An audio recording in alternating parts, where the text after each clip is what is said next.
ప్రతి రిలీజన్లో అదే ఉంటుంది, హిపోక్రసీ ఉంటుంది. రిలీజన్ ఏం చెప్తా ఉంటే ప్యూరిటీ, ఒక ప్యూరిటీకి కానీ లేకపోతే ఒక మంచితనానికి కానీ సంకేతంగా చెప్తూ ఉంటాం. కానీ other side of the thing వాళ్ళంత ప్యూర్ ఉన్నప్పుడు రెస్ట్ ఆఫ్ ద టైంలో ఏం చేస్తున్నారని చూస్తే అవి చాలా దారుణం ఉంటాయన్నమాట. చూస్తే అంటే దారుణం అంటే దారుణంగా దానికి క్వైట్ ఆపోజిట్గా ఉంటాయి అని చెప్పేసి మనం అబ్జర్వ్ చేయొచ్చు అన్నమాట.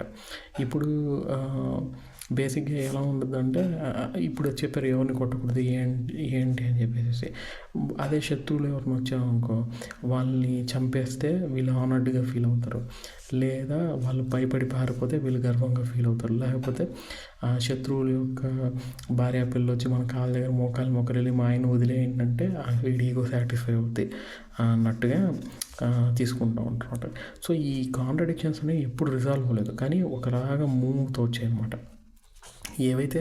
కాకపోతే